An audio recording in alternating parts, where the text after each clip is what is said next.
Senate committee advances bill to codify ban on Chinese smart vehicles.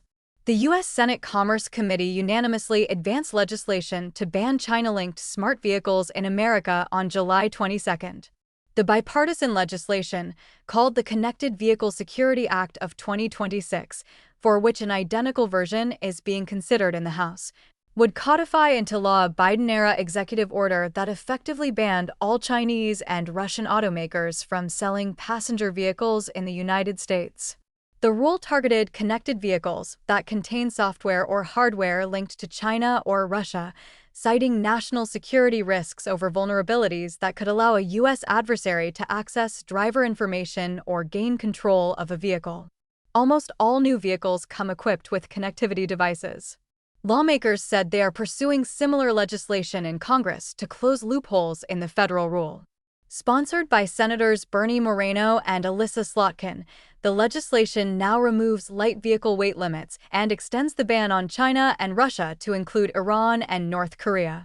Additionally, it now encompasses not only entities fully owned by, controlled by, or subject to the jurisdiction or direction of U.S. adversaries, but also those partially exposed, with a 15% threshold for vehicle manufacturers and a 25% threshold for software developers and hardware manufacturers.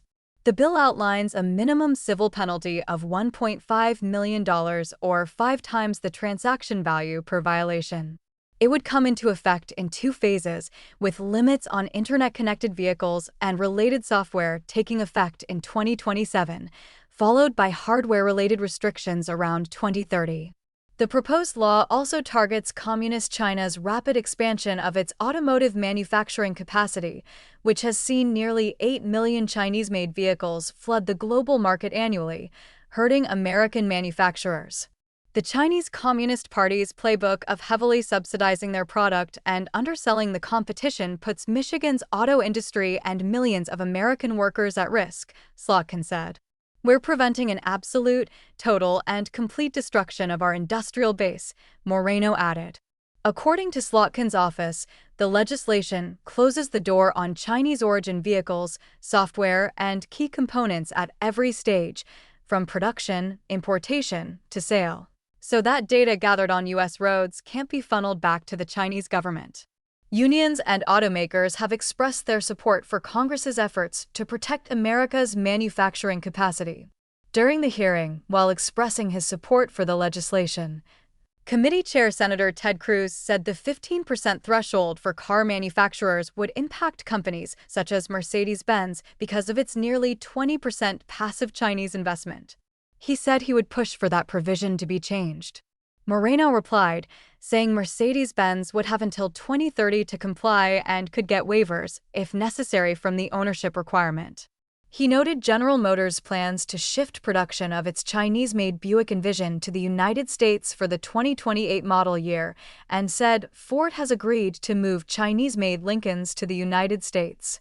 He also said Google's self-driving unit Waymo, which had been talking with Chinese automaker Geely about platforms coming from China, has committed to looking at a Detroit-based manufacturer for their future platforms. Cruz said General Motors had been pushing for the provision in order to get Mercedes-Benz out of the market and make its Cadillac brand more competitive. He said, "We would never consider banning Mercedes-Benz sales in the United States."